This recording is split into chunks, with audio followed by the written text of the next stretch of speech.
What a difference a year makes, man. I knew, Yeah. you knew this was coming. Last year, lockout, or holdout.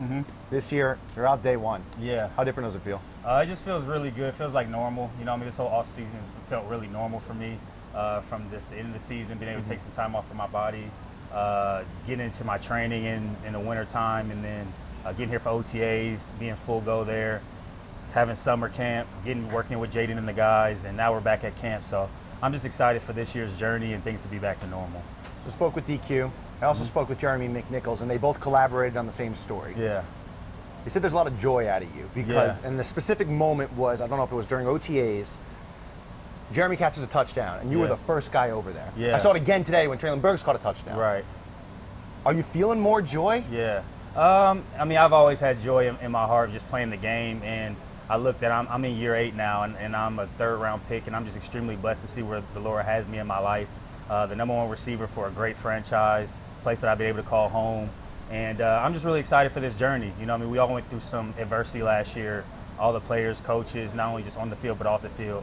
So it's been a challenging full year for myself on and off the field, but I just have the joy just to be here and just pour into my teammates.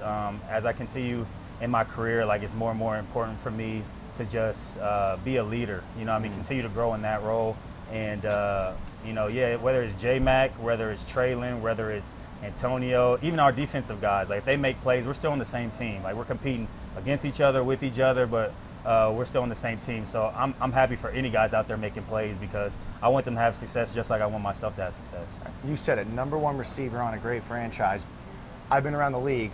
I don't always see #1 receivers being the first one to go cheer on their boys after a play. Why is that you? I think that's just who I am. You know, first and foremost, I love this game and I love to make plays, and I try to lead by example, you know, by the way I practice, how I take care of myself off the field, and my practice habits. So I want that to permeate throughout the team, but it's also using your voice. You know, I've been able to earn a lot of respect from my teammates over what I've done over my career, and I just want to give that back to them. Like, genuinely, I just have a heart for people. You know, that's why I'm just trying to be so poured into this community as well off the field. But every single man out here is trying to earn a spot and make a living for themselves, continue to have their dreams come true and make a living for their family. So anytime I can lift them up, giving them some encouragement, that makes not only them feel good, but myself. And that's what being a teammate's about. I think that's why I love football so much. It's the ultimate team game. And there's going to be plays this year where Trey makes the play. I'm going to be happy for him, and same, I know he's going to be happy for me. There's going to be times where I may be getting double teamed just like that, and he's going to make the one-on-one play. That's what it's about. So then when you have multiple guys who can make plays across the field, it makes it really hard for a defense. Brought it up. Year 8. I hate to do this to you. I'm not trying to call you wrong. But you're the same age as your offensive coordinator.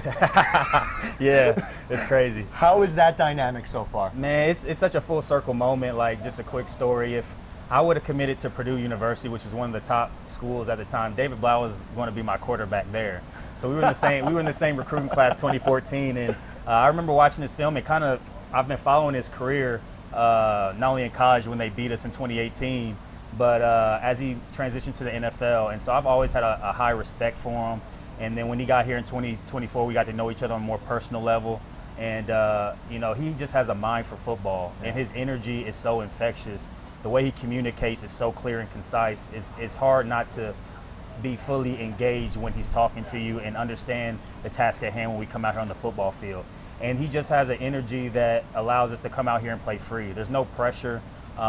He creates an offense that you know is going to be multiple. It's going to move guys around. A lot of guys are going to have a chance to touch the football. So I'm just extremely excited about that, to be in an offense where I'm going to be able to move around and make a lot of plays. And we all are, just to make Jaden's job even easier. So we're not allowed in those meeting rooms for good reason. But when you're in there and you're talking to a guy who was in your recruiting class, and there's a young receiver group that you're the leader of, what is that collaboration like? What are those conversations like? I think that's a good question.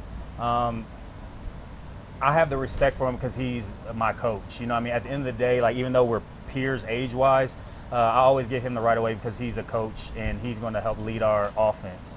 And so it always starts with that respect, but also being more on the same generation, the same eye level, it allows us to have a lot more collaboration. You know, we're super communicative on and off the field. He's able to push me in a way that I feel like not only comes from a coach, but almost like a teammate. You know what I mean? Because of just the way he's seen the game over his career and how both of our careers have come to this point. So, you know, if I like something out there, like we had a talk today about a play that we made the play on, but how can we make it a little cleaner? And he threw us some ideas that could maybe work for us going forward and something that may fit my game. And so as a player, that's music to your ears. That's not just a receiver, that's any player. When your coaches, you know, we have the respect for the coaches because they have the authority, but I think this game is so collaborative, and especially where the game is nowadays, you need to be able to be in schemes and systems that accentuates the player's abilities, but also there's a collaborativeness where a player could come to his coach and have this conversation like, hey, have we thought about doing it this way? Because the coaches watch the film, they make the scheme, they make the X's and O's, but the players are out there executing it. And it's hard for sometimes a coach to see that from the box or the sidelines. So to have a coach that's open and honest about conversation, it just makes me more fired up. It gets me excited because I'm going to give him ideas, not just to benefit myself, but I think it's going to benefit everybody else.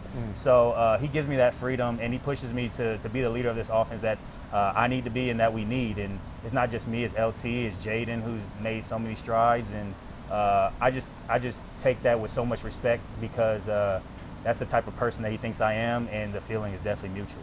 When you talk about collaboration, especially with Jaden, Yeah. I know you guys aren't locked in there just talking ball 24/7. Right. But when you guys are talking about turning the page, Right.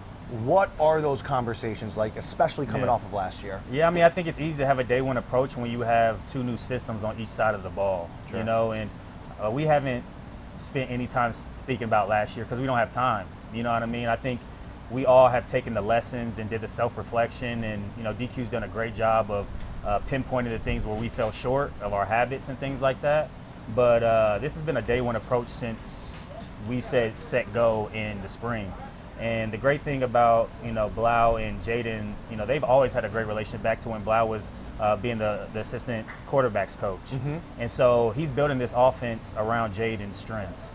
Jaden, I'm sure, has a lot of input. And I know they meet, if not every morning, they're meeting throughout the day on how practice went, what could be better. So again, it just goes back to my point of that collaboration. We trust Blau and his vision for this offense, but he trusts us with our ability to communicate to him what works and what's going to best accentuate our skill sets. You've seen so many iterations of this Commanders offense and different styles, as have the fans. Without giving too much away, what will the fans see different from this offense? Besides the whole shotgun under center thing, what are they going to see different this year? I just think you're going to see an offense that's going to be, again, multiple. You're going to see a lot of different formations, but you may see some plays that are the same, but just in different formations. I think one thing Blau said at day one, we want to make the same things look different and different things look the same, meaning plays have a marrying to them. You know, you're setting up this wide zone scheme to set up the boot play action pass. You're setting up this rollout to set up maybe a trick play. And I think when you have multiple answers to a play, you could build plays, you build a formation, build a foundation in the first quarter. We're running this certain set. The defense gets comfortable with this look. They're looking at their iPads. They're saying, okay, we think we got them. And then you come back in the fourth quarter, and it's the same formation, but it's a different variation of that play. I think it just forces the defense to be on their toes a lot more, and it allows us to be in the huddle and communicate. And Jaden's just doing a great job of communicating the offense, just with his taking the verbal communication from signals last year. That could be very challenging, but he's taking that in stride, and then he's just doing a great job of coming off to the sideline and having conversations with everybody on what we did well and kind of see things from his view. Appreciate you, my man. Appreciate it. Thank you. Yes, sir. Fun.